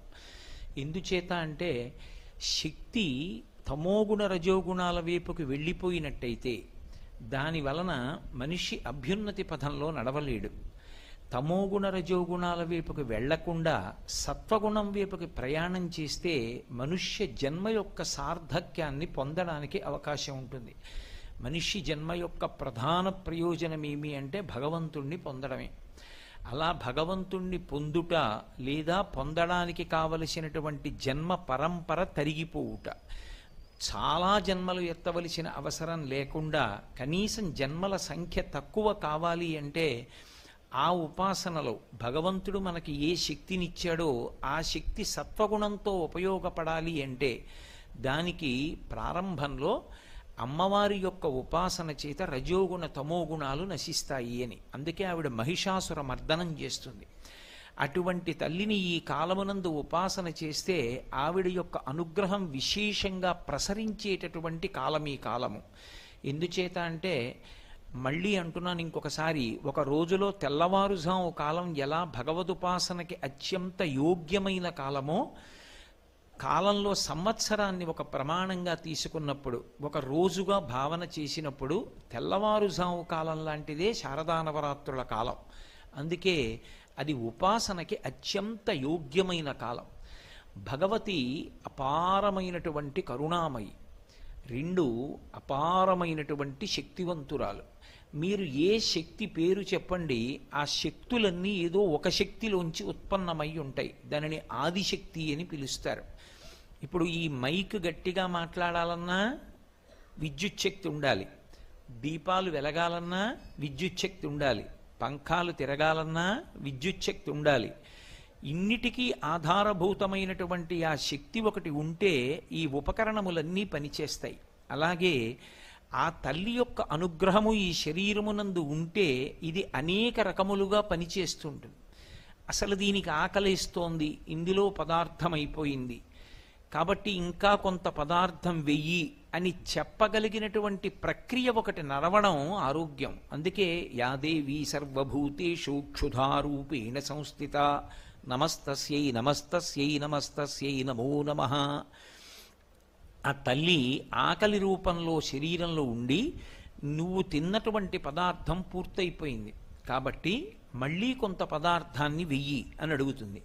వేసిన పదార్థాన్ని జీర్ణశక్తి అంటాం. జీర్ణం చెయ్యడానికి కావలసినటువంటి శక్తిగా ఆమెయే లోపల పొటమరిస్తుంది. ఒకడికి ఉపన్యాస శక్తిగా, ఒకరికి పాట పాడే శక్తిగా, ఒకరి యందు ఒక మంచి వాద్యాన్ని మ్రోగించగలిగినటువంటి శక్తిగా, ఒకరి యందు కార్యాన్ని దక్షతతో నిర్వహించగలిగినటువంటి శక్తిగా ఆవిడ ప్రచోదనమవుతుంది. ప్రచోదనమై ఆమె ఆయన చేత ఆ కార్యాన్ని సాధింపచేసి ఆయన ఆ కార్యాన్ని సాధించాడు అనేటటువంటి కీర్తిని కట్టపెడుతుంది. అందుకే యశస్విని అని పేరు. ఒక వ్యక్తి ఒక విషయంలో అపారమైనటువంటి కీర్తి పొంది ఉన్నాడనుకోండి, అలా కీర్తి దేని చేత పొందుతాడు అంటే పరదేవత ఆయన యందు ఒక విభూతిగా ప్రకటనమవుతుంది. ప్రకటనమై కీర్తిని ఆయనకి కట్టబడుతుంది. ఎందుకంటే ఆ శక్తి ఎవరికి కనపడేది కాదు. ప్రకటనమైనప్పుడు మాత్రం ప్రజలందరి యందు ఆయనకున్నటువంటి ప్రత్యేకమైనటువంటి విభూతి అనుభవంలోకి వస్తుంది. ఒక నేదునూరి కృష్ణమూర్తి గారు వచ్చి ఒక అద్భుతమైన కచేరీ నిర్వహించారనుకోండి, మహానుభావుడు ఎన్ని సంవత్సరాలు సాధన చేస్తే ఇంత గొప్ప సంగీత విద్య నేర్చుకున్నాడు అని ఆయన నడిచి వెడుతూ ఉంటే మనందరం వంగి నమస్కారం చేస్తాం. ఆయన పేరు తలుచుకుంటే నమస్కారం చేస్తాం. ఇటువంటి విభూతిగా ఆయన యందు ప్రకటనమై నేదునూరి కృష్ణమూర్తి గారు అన్న పేరు వినపడేటప్పటికీ గొప్ప సంగీత విద్వాంసుడు. ఎంత సంగీత విద్వాంసుడో అటువంటి వైదికమైనటువంటి జీవన విధానం ఉన్నవారు అని మనం గౌరవించేటట్టు, ఆయన ఆ గౌరవం పొందడానికి అర్హుడైన వాడిగా ఉండేటట్టు నిలబెట్టగలిగినటువంటి శక్తి రూపిణి అమ్మవారు. ఆవిడ ఇది ఎందుకు చేస్తుంది అంటే ఒక ప్రతిఫలాన్ని ఆశించి కానీ, లేదా ఇలా నేను చెయ్యాలి అలా చేయకపోతే ఎలాగా అని కానీ కాదు. ఆవిడ రాశీభూతమైనటువంటి కారుణ్యం. అలాంటి శక్తి ఒకటి ఉన్నది అని తెలుసుకుని నమస్కారం చేస్తే చాలు, ఆవిడ ప్రసన్నురాలైపోతుంది. అసలు ఆ నమస్కారం మాత్రం ఎందుకు చేయాలండి? చేయకుండానే ఆవిడ ప్రసన్నురాలు కావచ్చుగా. అంటే మనుష్య జన్మకి బుద్ధి ఒకటి ఇచ్చాడుగా ఈశ్వరుడు. బుద్ధి చేత శాస్త్రాన్ని గురువుని గ్రహించాలిగా. అప్పుడు ఆ గ్రహణ శక్తి లేకపోతే, అలా బుద్ధిని వాడుకోవడం చేత కాకపోతే భగవంతుడిచ్చినటువంటి బుద్ధిని దేని కొరకు ఉపయోగించినట్టు? అందుకే మిగిలినటువంటి ప్రాణులకు మనుష్యుడికి ఉపాసనలో వచ్చే తేడా, మిగిలిన వాటికి ఉపాసన అన్నమాట అన్వయమే అవదు. ప్రధానమైనటువంటి వ్యత్యాసము జీవన విధానంలో ఎక్కడొస్తుంది అంటే, మనుష్యుడు తన యొక్క బుద్ధి చేత శ్రద్ధని అలవాటు చేసుకుని మన కంటికి కనపడకపోయినా ఏదో ఒక గొప్ప శక్తి ఒకటి ఉంది, ఆ శక్తి వీటన్నిటినీ కదుపుతోందిలా. ఆ కదలికలు లేకపోవడమే శవమైపోవడం, ఆ కదలికలన్నీ కలిగి ఉండడమే శివం. ఈ భూమి కదులుతోంది కాబట్టి ప్రాణిజాతం నిలబడింది, భూమి తన చుట్టూ తాను తిరుగుతూ. సూర్యుడు తిరుగుతున్నాడు కాబట్టి ఈ ప్రాణిజాతమంతా నిలబడింది. పుట్టినటువంటి ప్రాణులు పెరుగుతున్నాయి కాబట్టి ఉపయుక్తమవుతున్నాయి. మళ్ళీ ప్రాణులు పడిపోతున్నాయి కాబట్టి కొత్త ప్రాణులు పుడితే ఈ భూమి మీద అవకాశం కలుగుతోంది. ఈ కదలికలను, ఈ పరిణామములను తీసుకున్నటువంటి శక్తి, తీసుకొస్తున్నటువంటి శక్తి వేరొకటి ఉంది. అది కంటికి కనపడకపోవచ్చు, మాంసనేత్రమునకు కనపడకపోయినప్పటికీ జరుగుతున్నటువంటి క్రియాకలాపమును దృష్టిలో పెట్టుకుని దాని వెనక ఉన్న శక్తిని గుర్తుపట్టి నమస్కరించడం ఈ దేశం యొక్క గొప్పతనం. అది వైదికమైనటువంటి లక్షణము అన్న మాటకు అర్థం ఏమిటంటే, ఏది కంటికి కనపడదో అది ఒకటి ఉన్నదని, అది దీన్నంతటినీ తిప్పుతోందని, అదే నే చేస్తున్న పనులని, నాకిచ్చిన శక్తిని కూడా నేను ఎలా ఉపయోగిస్తున్నానన్న విషయాన్ని గమనిస్తుందని, గమనించి ఉత్తరోత్తర నన్ను ఏం చెయ్యాలి అన్నది నిర్ణయం చేస్తుందని దృష్టిలో పెట్టుకుని జాగరూకుడై అమ్మవారిచ్చినటువంటి శక్తిని వినయంతో ఎవడు ఉపయోగించాడో అలా ఉపయోగించేటటువంటి క్రమమునకు భక్తి అని పేరు. తప్ప అసలు ఒక పదార్థం ఒకటి అటువంటిది ఉన్నది అన్న స్థితి ఎరుకలోకి లేకుండా యాంత్రికంగా ఏదో పువ్వులు తెచ్చి భగవంతుడి పాదాల మీద వెయ్యడం అది తంతవుతుందేమో కానీ మనసులో ఆ విశ్వాసము కొరవడిపోయిన నాడు ఆ చేసేటటువంటిది ఫలప్రదమవుతుంది అని చెప్పడం కష్టం. అందుకే ఆ తల్లి ఒక్క నమస్కారం చేసి ఈ విషయాన్ని గుర్తిరిగినంత మాత్రం చేత అవతలవాణ్ణి కీర్తివంతుణ్ణి చెయ్యగలదు, అవతలవాణ్ణి అనుగ్రహించగలదు, అవతలవాణ్ణి పైకెత్తగలదు, అవతలవాణ్ణి పరమశివుడి చెంతకు చేర్చగలదు, ఈశ్వరుని యందు ఐక్యము చెయ్యగలదు, అథవా రావలసినటువంటి జన్మల యొక్క పరంపరని చాలా విశేషంగా తగ్గించగలదు. ఇన్ని చెయ్యగలిగినటువంటి తల్లి కనుక ఆమె పరమ కరుణామయి. అటువంటి తల్లే అనంతమైనటువంటి శక్తికి ఆలవాలము. ఆవిడ యొక్క శక్తిని కొలవడం ఎవరికీ సాధ్యం కాదు. అందుకే శ్రీమాత అని ప్రారంభం లలితా సహస్రనామం. ఆవిడ శక్తి ఎంత అంటే కొలవడానికి ఇంకా ఏమీ ప్రమాణం ఉండదు లోకంలో. అంతటి అపారమైనటువంటి శక్తివంతురాలు ఆవిడ. కేవలం శక్తివంతురాలే కాదు, నేను మీతో మనవి చేసినట్లుగా అపారమైనటువంటి దయాదాక్షిణ్యములు కలిగినటువంటి తల్లి కనుక మనందరి యొక్క అభ్యున్నతి కొరకు ఆమె కారణమవుతూ ఉంటుంది. ఇవే ఆవిడ నామాలుగా ప్రకాశించాయి. నామము అని నేను అన్నప్పుడు గుర్తుపట్టడానికి తల్లిదండ్రులు పెట్టినటువంటి లౌకికమైన ఒక పేరు అని అనుకోకూడదు.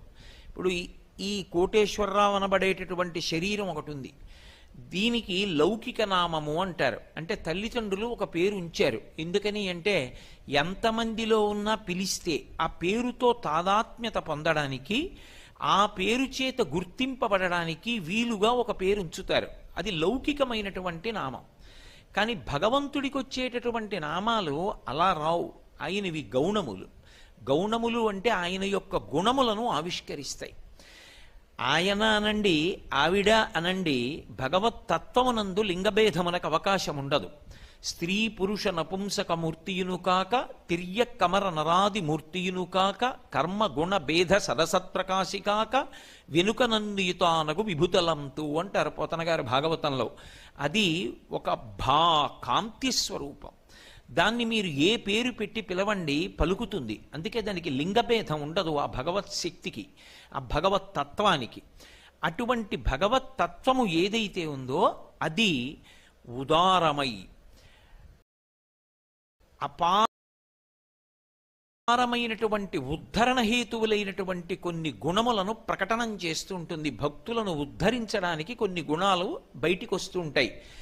ఆయా గుణములు భగవత్తత్వము నుండి ప్రకాశించినప్పుడు ఆయా పేర్లతో పిలవబడుతుంది. అంతేకాని అది ఆవిడ పేరు అని అనుకోకూడదు. నేను మీకు ఒక ఉదాహరణ చూపించాలి అంటే, అమ్మవారిని పిలిచేటప్పుడు శర్వాణి అని ఒక పేరుతో పిలుస్తాం. పరమమంగళప్రదమైనటువంటి పేర్లలో ఒక పేరు శర్వాణి అనబడేటటువంటి నామం. ఎవరు శర్వాణి? శర్వుని భార్య ఎవరో ఆమెకి శర్వాణి అని పేరు. ఎవరు శర్వుడు? శర్వుడు అన్న మాట విష్ణు సహస్రనామ స్తోత్రంలోనూ ఉంటుంది, పరమశివుడికి ఉంటుంది. శివుని యొక్క అష్టమూర్తి తత్వంలో శర్వ అని ఒక నామం. భవాయ దేవాయ నమః, ఈశానాయ దేవాయ నమః, పశుపతయే దేవాయ నమః, రుద్రాయ దేవాయ నమః, ఉగ్రాయ దేవాయ నమః, భీమాయ దేవాయ నమః, మహతే దేవాయ నమః, శర్వాయ దేవాయ నమః అని క్షితిస్వరూపుడై ఉంటాడు. ఈ భూమికంతటికీ కూడా శివస్వరూపమని పేరు. అందుకే కాంచీపురంలో పృథివీలింగ స్వరూపంలో ఉంటాడు. పృథివీలింగ స్వరూపంలో ఉంటాడు కనుక ఆయనకి అభిషేకం నీటితో చెయ్యరు, కరిగిపోతుంది కాబట్టి లింగం. కాంచీపురంలో ఉన్నటువంటి పృథివీలింగానికి అభిషేకం మాత్రం కేవలం మల్లె నూనెతో మాత్రమే చేస్తారు. అటువంటి పృథివీ స్వరూపం పరమేశ్వరుడైతే అమ్మవారు ఎప్పుడూ ఆయనతో కలిసే ఉంటుంది తప్ప ఆయన నుంచి విడివడి ఉండదు. అవి రెండూ కలిసి ఉంటాయి. అమ్మవారు అయ్యవారితో కలిసి ఉంటుంది అన్న మాటని మీరు బహుజాగ్రత్తగా గమనించాలి.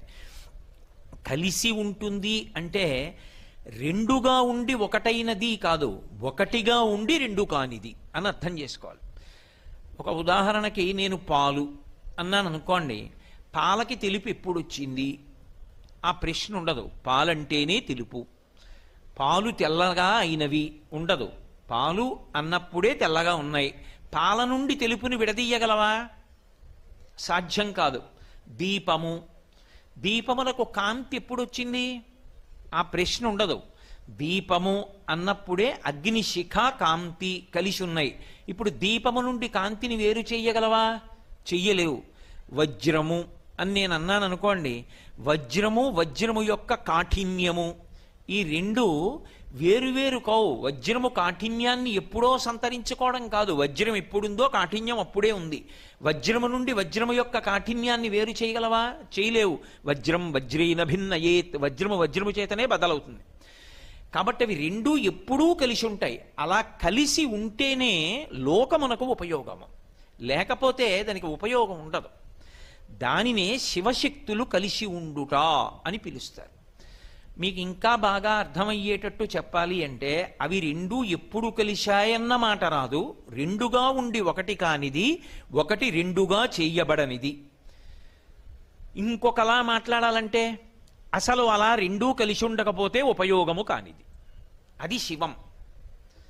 ఒక కారు ఉంది, దానికి హార్స్ పవర్ లేదు, అది పరిగెత్తదు. ఏమిటి ఉపయోగం?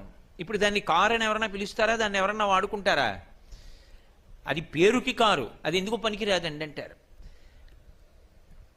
ఆ వస్తువునకు ప్రయోజనము దానికి ఉండవలసినటువంటి శక్తితో కలిసి ఉంటే, అందుకనే హార్స్ పవర్ అంటాడు, ఆశ్విక శక్తి. ఆ కారు యొక్క పరిగెత్తగలిగిన శక్తి, కారు అభిన్నము, రెండూ ఒకటే. కారు నుండి పరిగెత్తే శక్తి నువ్వు బయటికి రా అంటే రాదు. కోటేశ్వరరావు యొక్క ప్రవచన శక్తి అభేదం, రెండూ కలిసే ఉంటాయి. కోటేశ్వరరావు ఇక్కడికి రాకుండా కోటేశ్వరరావు ప్రవచన శక్తిని పంపిస్తానడం సాధ్యం కాదు. ఆయన వస్తేనే ఆయన ప్రవచన శక్తి ఆయనతో వస్తుంది. అందుకే అవి రెండూ కలిసి ఉండి ఉపయుక్తములవుతూ ఉంటాయి తప్ప, అసలు అవి రెండుగా ఉండి ఒకటి కానివి, ఒకటై ఉండి రెండుగా చేయబడనివి, రెండు కలిసి ఎప్పుడూ ఒకటిగా ఉండి ఉపయుక్తమైనవి, అవి శివశక్తులు. ఇప్పుడు అటువంటిది కాబట్టే మళ్ళీ కలిసిపోయినప్పుడు ఇక శివశక్తులని రెండు ఉండవు, శివా అయిపోతుంది. శివ పరమశివుడు, శివా అమ్మవారు. ఇంకా మళ్ళీ వేరు పేరు ఉండదు. ఆ పేరులో దీర్ఘం చేతనే ఇద్దరు కలిసిపోయి ఉండిపోతారంతే. అలా ఉంటేనే ఉపయుక్తము. ఇప్పుడు నేను శర్వ క్షితిస్వరూపుడైనటువంటి పరమశివుడు అన్నాను అనుకోండి, అమ్మవారు అందులో ఎక్కడుందండి అని ప్రత్యేకం పేరు ఉండదు. శర్వాణి, శర్వుని భార్య శర్వాణి. పరమశివుడు భూమిగా ఉన్నాడు అన్నప్పుడు పరమశివుడు భూమిగా ఏం చేశాడో అదే అమ్మవారు. లేదు, ఇంకా మీకు బాగా అర్థమయ్యేట్టు చెప్పాలంటే, కారు యొక్క పరిగెత్తగలిగిన శక్తి, అమ్మవారిని శక్తిగా చెప్తాం కాబట్టి, ఈ భూమిగా ఉందనుకోండి, ఈ భూమి ఉంటే ఏమిటి ప్రయోజనాలు, ఈ భూమి ఉంటే ఏవి ప్రయోజనాలు అని చెప్పబడతాయో అవన్నీ అమ్మవారు. ఇది ఋషి యొక్క దర్శనం. ఇది భారతీయ దర్శనము అని పిలుస్తారు. భారతీయ దృక్పథంలో ఏం చేస్తారంటే, దీన్ని విజ్ఞాన శాస్త్రము చేత వేరు చేసి, ఇలా ఈ శక్తి తనంత తాను ఉంది తప్ప దీనికి వెనక ఎవరో లేరని అనరు. ఉన్నాడు, వాడు మాంసనేత్రమునకు కనపడడు. అది ఋషి యొక్క దర్శనము. అందుకే భారతమాత అన్నారనుకోండి, ఏదో పెన్ను పట్టుకుని ఇలా గీస్తే వచ్చినది కాదు. వందే మాతరం సుజలాం సుఫలాం మలయజ శీతలాం సస్యశ్యామలాం వందే మాతరం. అందుకని బకించంద్ర చటర్జీ ఋషి అయ్యాడు. ఎందుచేత ఋషి అంటే, వందే మాతరం భరతమాత. ఈ దేశమునందు అంతర్లీనముగా ఒక మాతృశక్తి ఉన్నది. ఆమె బిడ్డలం, మనందరం భారతీయులం. ఆ తల్లి బిడ్డలం అన్న భావన కలిపింది, అది ఋషి భావన. అది ఇంకా విస్తృతి పొందితే శంకర భగవత్పాదులు, మాతా చ పార్వతీదేవి పితాదేవో మహేశ్వర బాంధవా శివభక్తాశ్చ స్వదేశో భువనత్రయం. 3 లోకములు మేమే, అన్నదమ్ములమే, అక్క చెల్లెళ్ళమే. పార్వతీ పరమేశ్వరులు మా తల్లిదండ్రులు. దేశభక్తి అన్న దగ్గరికి వచ్చేటప్పటికి ఏ దేశమునందు నువ్వు ఉన్నావో ఆమె దేశమాత, భూమాత, గోమాత, లోకమాత, జనకమాత. అమ్మ శబ్దంతో సంకేతించి మనం బిడ్డలం. అమ్మ అన్నంత చేరిక ఇంకెవరి విషయంలో ఉండదు. కాబట్టి నాన్నగారి దగ్గరైనా కొంత పరిమితి, భయం ఉంటాయేమో, అమ్మ దగ్గర ఆ మాట ఉండదు. అమ్మ అంటేనే నా సంబంధం, హృదయ సంబంధం. అటువంటి సంబంధం ఉంది కాబట్టి అమ్మా అని పిలిచారు. పిలిచి దేశాన్ని గౌరవించాడు బంకించంద్ర చటర్జీ. అలా భూమి అంటే భూమికి ఏ శక్తులున్నాయో ఆ శక్తుల్ని కేవలంగా ఏదో పదార్థ శక్తిగా మాత్రమే గుర్తించకుండా అవి పరదేవత యొక్క అనుగ్రహములు అని, ఈ మాంసనేత్రమునకు ఏవి కనపడతాయో అవి కాకుండా ఇంకా ఇంకా అసలు నేత్రమునకు కనపడనివి, ఋషికి మాత్రమే భగవంతుని యొక్క అనుగ్రహము చేత సమాధి స్థితి యందు వినబడినవి మంత్ర రూపంలో వేదంలో ఋషులు ఇచ్చారు. అది తాత్విక దర్శనం అంటే. ఆ దర్శనం ఒక్క భారతదేశంలో ఋషులు మాత్రమే చేశారు. అందుకే ఋషికి ప్రత్యేకం తర్పణం ఈ దేశంలో. వాళ్ళు ఒకవేళ మనుష్య సంతతిగానే జన్మించినప్పటికీ ఆయన ఋషి, ఆయనకి తర్పణం ఉంటుంది. ఋషి తర్పణము అని చెప్పి ఋషికి తర్పణం ఇస్తారు. వ్యాస భగవానుడి పేరు చెప్పి ప్రారంభంలో తర్పణం ఇస్తారు. ఎందుకని అంటే ఋషి దార్శనికుడు. భగవంతుడు చెప్పిన మాటలు, వేదమంత్రాలు ఎవరూ వ్రాయలేదు, ఆయన సమాధిలో ఉండగా ఆయనకి వినపడ్డాయి ఋషికి. ఎవరు విన్నాడో ఆయన ఏం చేశాడంటే శృతి, తన చెవితో స్వరంతో వినపడిన మంత్రాన్ని తన శిష్యుడికి చెప్పాడు. పరంపరాగతంగా పుస్తకం యొక్క ఆధారం అవసరం లేకుండా చెవిని ఆధారం చేసుకుని స్వరప్రోక్తంగా వేదమంత్రాలు ప్రమాణములుగా నిలబడ్డాయి. అందుకే ఏది ప్రమాణము? వేదమే ప్రమాణము. మొదటి ప్రమాణం ఏది? వేదమే, శృతి ప్రమాణము. అలా మనకి అందించినటువంటి ఋషి దార్శనికుడై పరీక్షా కేంద్రంలో దొరికేటటువంటి శక్తిని, మాంసనేత్రమునకు కనపడే శక్తిని మాత్రమే కాక భగవంతుని యొక్క అనుగ్రహం చేత తనకి దర్శనమైనటువంటిది, తనకి వినపడినటువంటి దాన్ని లోకమునకు ప్రకాశింపజేస్తాడు. మీకు ఇంకా బాగా అర్థం కావాలంటే, ఒక విత్తనాన్ని తీసుకొచ్చి నేను గాలిలో దారం కట్టి వేలాడదీశాను అనుకోండి, వర్షం పడింది, సూర్యరశ్మి పడింది, అది మొలకలెత్తుతుందా? మొలకలెత్తదు. అదే విత్తనాన్ని మట్టిలో పెట్టాననుకోండి, చుక్క నీళ్లు పడ్డాయి, అంకురం వస్తుంది. అంటే ఇప్పుడు మీకు ఒక పరీక్ష చేత మట్టి తగిలితే తప్ప విత్తనము అంకురము కాదు. అది మాంసనేత్రమునకు, బుద్ధికి ఒక పరీక్ష ద్వారా దొరికింది. అది దొరకడం కాదు, భగవదనుగ్రహము చేత మంత్ర రూపంలో అనుగ్రహిస్తాడు. అది ఋషి యొక్క గొప్పతనం. దాన్ని అమ్మవారిగా శ్లోకం చేసి, అమ్మవారిగా మంత్రం చెప్పి, అమ్మవారిగా నమస్కరించి ఆ అనుగ్రహం ఎప్పుడూ క్షేమకరంగా ఉండేటట్టుగా చేసుకోవడం ఈ జాతి యొక్క గొప్పతనం. ప్రపంచ దేశాల్లో ఎన్నో చోట్ల పెద్ద పెద్ద భూకంపాలు, పెద్ద పెద్ద తుఫాన్లు, పెద్ద పెద్ద సునామీలు వచ్చినా ఈ దేశంలో ప్రకృతి వైపరీత్యాలు అంత స్థాయిలో రాకుండా అలా నిలబడింది. ఒకప్పుడు ఈ దేశానికి తాళం కప్ప అంటే ఏమిటో తెలియదు అంటే కారణం వేదాన్ని నమ్మడం, ఋషిప్రోక్తమైనటువంటి మంత్రములను నమ్మడం, ధర్మాన్ని నమ్మడం కారణం. లేకపోతే తాళం కప్పలేని దేశంగా ఎలా మిగిలిపోయింది ఈ దేశం? అందుకే నేను మీతో ఇవాళ ఉదాహరణకి శర్వాణి అన్నాను. భూమి రూపంలో ఉంటుంది ఆవిడ, భూమి అందలి శక్తి రూపంలో ఉంటుంది. పోని భూమి అంటే మాంసనేత్రానికి కనపడుతుంది, శివస్వరూపం. భూమిలోని శక్తి ఈ మైక్ ఉంది, మైక్ కనపడుతుంది. నేను మాట్లాడిన మాటల్ని గట్టిగా శబ్దం పెంచి, స్థాయి పెంచి, చివర నిలబడిన వాళ్ళకి కూడా వినపడేటట్టుగా నా మాటని మార్చినటువంటి శక్తి ఇందులో ఉన్నది మీకు కనపడుతుందా? కనపడదు. అలా భూమి లోపల ఆ శక్తి ఏది అన్నది ఋషి కనిపెట్టి చెప్పాడు. ఎక్కడది ఋషికి? ఊహ కాదు. ఇది బాగా గుర్తుపెట్టుకోవాలి మీరు. ఋషిది ఊహ కాదు. ఋషిది సమాధి యందు భగవద్వాక్యం ఆయనకి వినపడింది. అందుకే వేదమంత్రములు అంత పరమసత్యములయ్యాయి. వేదంలో ఏం చెప్పబడిందో విజ్ఞాన శాస్త్రవేత్తలందరూ ఒక స్థాయి దాటిన తర్వాత దాన్ని అంగీకరించారు. ఎందుకని అంటే భారతదేశం ఏ శక్తిని అంగీకరించి నమస్కరిస్తోందో అది ఉంది ఎక్కడో, అది మాకు కనపట్టలేదు, కానీ దాని అనుగ్రహమే ఇదంతా అంటున్నారు. ఋషి అన్నాడు, భూమి వంక చూసి అశ్వక్రాంతే రథక్రాంతే విష్ణుక్రాంతే వసుంధరా అన్నాడు. వసుంధర అని పిలిచాడు భూమిని. భూమికి ఎన్నో పేర్లున్నాయి. అసలు మొట్టమొదటి పేరే భూమి. భూమి అన్న పేరు దీనికి ఎందుకు వచ్చింది అంటే ఇది నీటిలోంచి పైకి తేలింది. ఆదివరాహమూర్తి తన దంస్ట్ర చేత పైకెత్తాడు అని కదు చెప్తాం. సృష్టి ప్రారంభంలో ఆకాశాద్వాయు వాయోరగ్ని, ఆకాశము నుండి వాయువు, వాయువు నుండి అగ్ని, అగ్ని నుండి మనకి నీరు, నీటి నుండి పృథివీ ఏర్పడ్డాయని. ఈ నీటిని కూడా ఒకప్పుడు పక్కకి తోసి ఈ భూమిని పైకెత్తి నిలబెట్టారు అని పరమేశ్వరుడు. అందుకే శంకర భగవత్పాదులు ఆ పైకెత్తినటువంటి శక్తి స్వరూపం కాబట్టి విష్ణు స్వరూపంతో పోల్చి మాట్లాడారు. అవిద్యానామంతస్తిమిరమిహిరో ద్వీపనగరి జడానాం చైతన్యస్తబకమకరంద శృతిఝరి దరిద్రాణం చింతామణి గుణనికా జన్మ జలధౌ నిమగ్నానాం దంస్ట్రా మురరిపు వరాహస్య భవతి అన్నారు. ఇప్పుడు ఆ భూమి గురించి మాట్లాడుతూ ఋషి అంటాడు వేదంలో, అశ్వక్రాంతే రథక్రాంతే విష్ణుక్రాంతే వసుంధరా.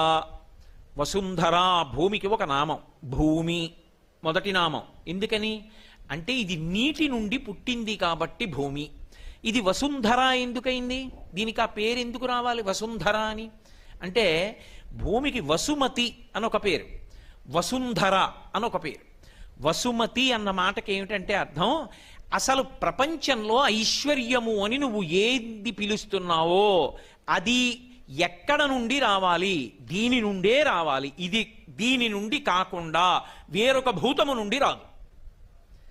ఐశ్వర్యము అంటే నీకు భోగం అనుభవించడానికి, సుఖం అనుభవించడానికి కారణములు ఏ ఉన్నాయో అది ఉన్న కారణం చేత నేను సంతోషంగా ఉన్నానండి, సుఖపడుతున్నానండి అని ఏవంటావో అవి ఏవైనా దీంట్లోంచే రావాలి. ఇది కాకుండా ఇంకొకటి లేదు అలా రావడానికి.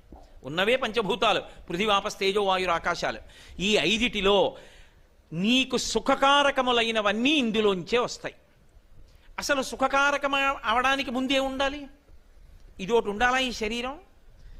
అమ్మయ్య చాలా హాయిగా ఉందండి, అదిగో నాకు ఆ పంఖా గాలి తగులుతోంది అనాలంటే ఇదోటి ఉండాలా? ఇది ఉండాలంటే అన్నం కావాలా? అన్నం ఎక్కడి నుంచి వస్తుంది? భూమిలోంచి రావాలి. భూమి ఒకసారి పండి నా దగ్గర పండించే శక్తి అయిపోతుంది అనొచ్చా? అనకూడదు. అంటే భూమి యందు ఓషధీతత్వం ఉంటుంది. ఈ ఓషధీతత్వం ఉండి భూమిలో ఎప్పుడు ఎన్ని మార్లు వేసినా పంట పండుతూనే ఉండాలి. అలా ఉంటుంది కాబట్టి వసుమతి అసలు ఈ శరీరం ఉండడానికి కారణమైంది. మొదటి ఐశ్వర్యం. ఇప్పుడు బాగుంది, నాకో ఇల్లు కావాలి. నాకో ఇల్లు కావాలంటే కలప ఎక్కడి నుంచి వస్తుంది? 4 ఇటకలు కావాలంటే ఎక్కడి నుంచి వస్తాయి? సున్నం కావాలంటే ఎక్కడి నుంచి వస్తుంది? అన్నీ భూమిలోంచే రావాలి. నాకు కారు కావాలి, ఇనుము ఎక్కడి నుంచి వస్తుంది? నాకు పెట్రోల్ కావాలి, ఎక్కడి నుంచి వస్తుంది? భూమిలోంచే కావాలి. ఇవన్నీ ఒకెత్తు. ఈ భూమి అచల, ఇది కదిలిందనుకోండి ఐశ్వర్యాలన్నీ పోతాయి. అది ఇంకోటి ఏమీ చేయక్కర్లేదు. ఆవిడ కదిలిందనుకోండి అయిపోయిందంతే. కోట్ల మంది దీపపు పురుగులు పడిపోయినట్టు పడిపోతారు. అందుకని విష్ణు శక్తితో ఆమె స్థితికా శక్తిగా కదలకుండా ఉంటుంది. కదలడం ఎంత గొప్పదో కదలకుండా ఉండడం కూడా అనుగ్రహంలో అంతే గొప్పది. ఆవిడ కదిలితే కదిలి వాయువు అనుగ్రహిస్తుంది. వాయువు కదలకుండా ఎక్కడో ఉంటానందనుకోండి, నేను రాజమండ్రి గోదావరి రోడ్డునే ఉంటాను, మీ దగ్గర నేను రానందనుకోండి, మనందరం ఎక్కడ ఉండాలి? రాజమండ్రి గోదావరి రోడ్డుకి వెళ్ళాలి. ఎంతమంది గోదావరి రోడ్డు నుంచి ఉంటాం? ఎంతమంది పడిపోతాం అప్పుడు? కాబట్టి వాయువు కదిలేట్టు చేసి బతికించింది, భూమి కదలకుండా చేసేట్టు చేసి బతికించింది. ఇది నీకు కనపడుతుందా? ఋషి దైవవాక్కుగా విన్నాడు. అది భారతీయ తత్వం, అది అమ్మవారంటే. ఇప్పుడు అమ్మవారు ఎక్కడ కనపడాలి?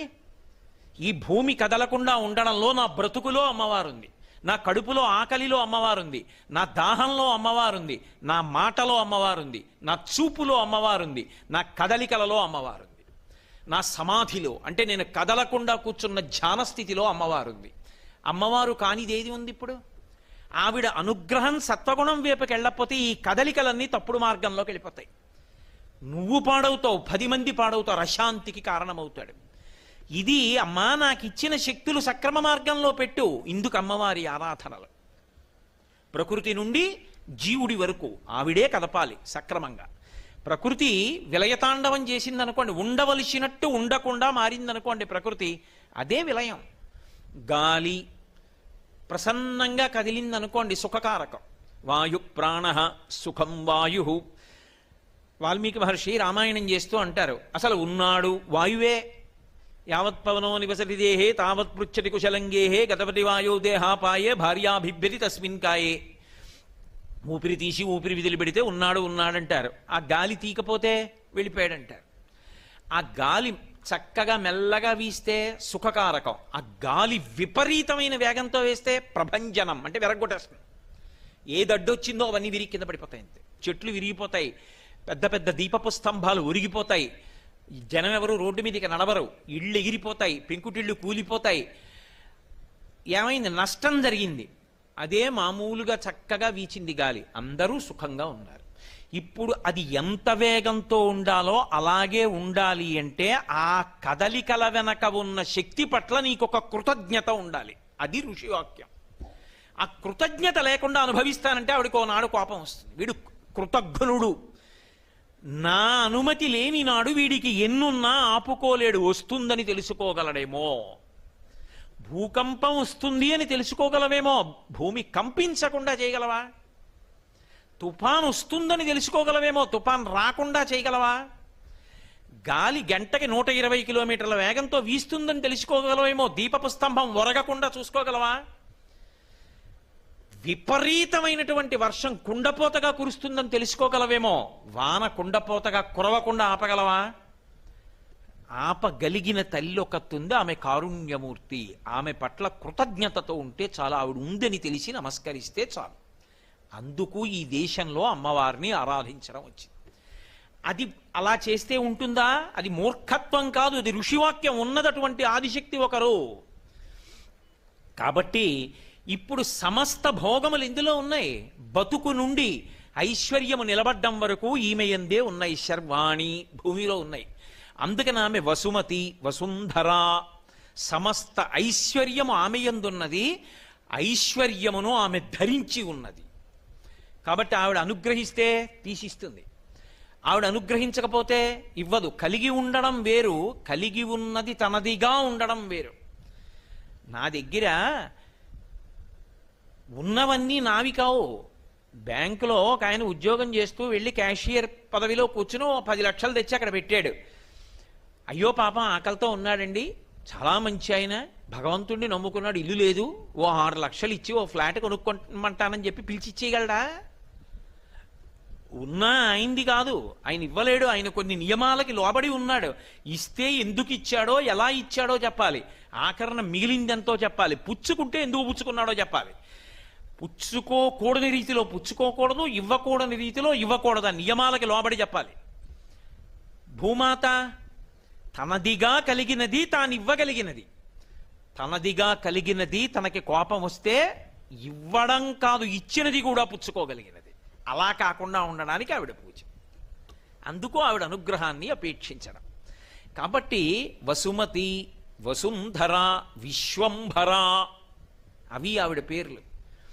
విశ్వం అంటే ఏది కళ్ళకి కనపడుతోందో అది విశ్వం. ఏది కళ్ళకి కనపడదో వాడు విశ్వనాథుడు, వాడు విష్ణువు, ఆవిడ అమ్మవారు.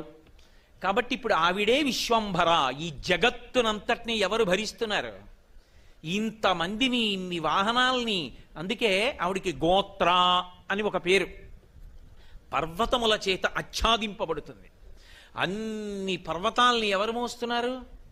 ఆవిడే. అందుకని ఆవిడికి గోత్ర అని ఒక పేరు. ఆవిడికే క్షితి అని ఒక పేరు, అవని అని ఒక పేరు. అవని అంటే విష్ణువు యొక్క అంశ రాజుయందు ప్రవేశించి రాజు ద్వారా ధర్మం నిలబడేటట్టు చేస్తుంది. ధర్మము నిలబడేటట్టు చేసి పాపం పెరగకుండా చూసి, ఆవిడికి ఎంతమంది ఉన్నా బరువు కాదు, పాపం పెరిగిపోతే బరువు. పాపము పెరగకుండా విష్ణువే రాజు రూపంలో వచ్చి పరిపాలన చేస్తుంటాడు. అందుకే నా విష్ణు పృథివీపతి, విష్ణువాంశ లేకపోతే పృథివీపతి కాలేడు. ఇన్ని ఐశ్వర్యాలు ఆవిడిచ్చేటట్టుగా చేసినవాడు పృథు చక్రవర్తి. అందుకని ఆయన పేరు మీద పృథ్వీ. ఆవిడ క్షమ, ఆవిడంత ఓర్పు ఉన్న వాళ్ళు ఎవరు లేరు. ఇన్నిస్తున్నా ఆవిడికి గౌరవం ఏంటి? కాళ్ళు పెట్టి ఆవిడ మీద నడుస్తాం. ఆవిడ మీద అస్తమానం పనున్నా లేకపోయినా, బస్సు ఎక్కినా ఉమ్ములే, ఆటో ఎక్కినా ఉమ్ములే, కారు ఎక్కినా ఉమ్ములే, స్కూటర్ మీద ఎడుతున్నా ఉమ్ములే. గాలికి వెనకమే ఎవరి మీద పడుతుంది అక్కర్లేదు, మనకి నోట్లోకి వచ్చింది ఉమ్మేయడం అంతే. ఉమ్మేసినా ఆవిడ మీదే, ఇల్లు కట్టుకోవాలి గుణపం బట్టి తవ్వినా ఆవిడ మీదే, మూత్ర విసర్జన చేస్తే ఆవిడ మీదే, మల విసర్జన చేస్తే ఆవిడ మీదే. ఆవిడెందుకు భరిస్తోంది? పసితనంలో తెలియక అమ్మ ఒళ్ళో మలమూత్ర విసర్జన చేసినా సరే పాపం వీడు పిల్లవాడు, ఇంతకన్నా వీడికి శక్తి లేదని కారుణ్యంతో కాపాడినటువంటి అమ్మ యొక్క విశాల హృదయం ఎలా ఉంటుందో అలా, అయ్యో వీడికి ఇంతకన్నా దిక్కు లేదని కాలు పెట్టి నడుస్తున్నా, ఇన్ని తప్పు పనులు చేస్తున్నా ఆవిడ తప్పులంటలేదు నా బిడ్డలని ఓర్పుతో నిలబడుతోంది. కాబట్టి క్షమా క్షితి. ఆ తల్లికే జ్యా అనొక పేరు. జ్యా అంటే నీ మాంసనేత్రానికి ఎన్ని భూతాలు కనపడుతున్నాయో, ఎన్ని ప్రాణులు కనపడుతున్నాయో అవన్నీ చివరికి ఇందులోకే వెళ్ళాలి. ఇంకొకటి లేదు వెళ్ళడానికి. ఆకాశంలోకి వెళ్ళవు, నీటిలోకి వెళ్ళవు, లేదా వాయువులో ఉండిపోవు. ఎక్కడికి వెళ్ళాలి? ఈ భూమిలోకే వెళ్ళిపోతాయి.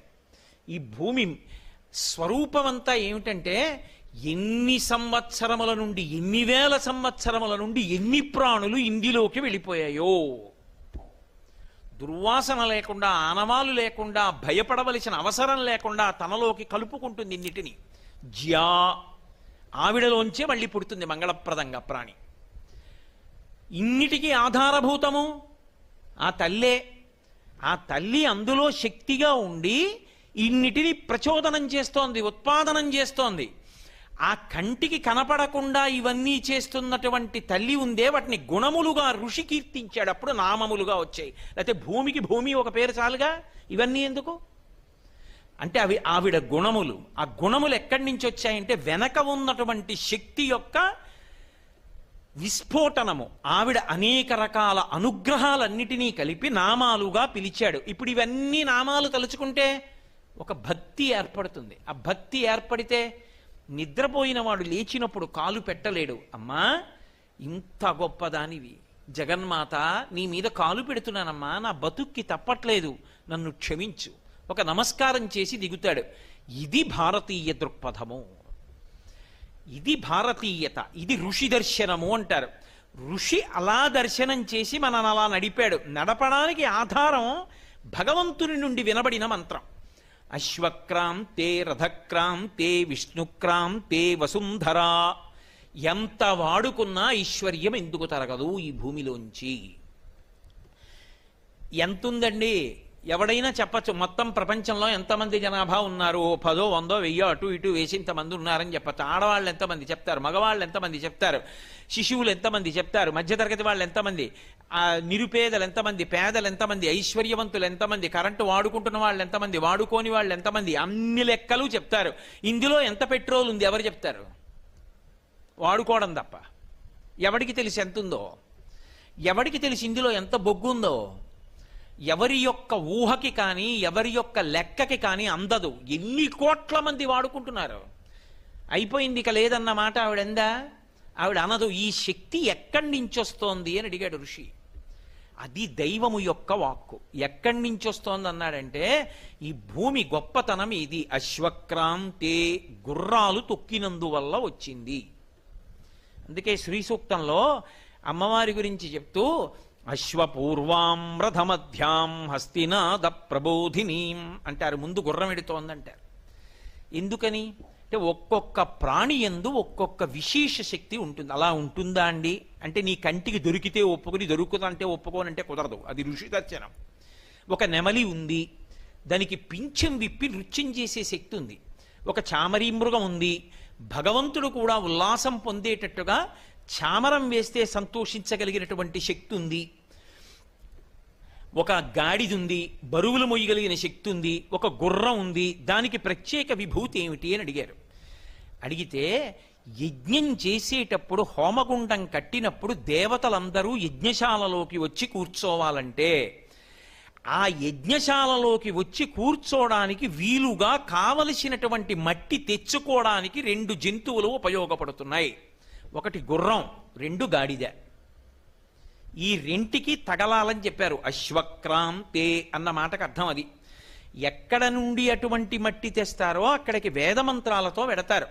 వెళ్ళినప్పుడు బ్రహ్మ, అధ్వర్యుడు, 3వ వాడు యజమాని, ఈ ముగ్గురు వెళ్ళి ఇక్కడ పుట్టమన్నుంది, ఇక్కడ ఎవరు మలమూత్రాలు విసర్జించి ఉండరు అన్నప్పుడు కొన్ని ప్రత్యేక మంత్రాలు పఠనం చేసి ఆ మట్టిని తీస్తారు. అక్కడి నుంచి తీసే ముందు ఏం చేస్తారంటే ఒక గుర్రాన్ని తిప్పుతారు. అక్కడ గుర్రము యొక్క డెక్క తగిలితే ఆ గుర్రపు డెక్క తగిలినందుకు అందులోంచి ఐశ్వర్య ప్రదానము చేయగలిగినటువంటి శక్తి భూమి యందు ప్రవేశించి యజ్ఞవాటమునకు చేరుతుంది. దేవతలు హవిస్సులు పుచ్చుకొని మళ్ళీ భూమికి శక్తినిస్తారు. అందులోంచి ఐశ్వర్యం వస్తుంటుంది. అంటే ఇది ఎలా ఉంటుందంటే ఎవరో నాకు తెలియకపోయినా నా అకౌంట్లో డబ్బేస్తే నేను వాడుకోవడంలా ఉంటుంది.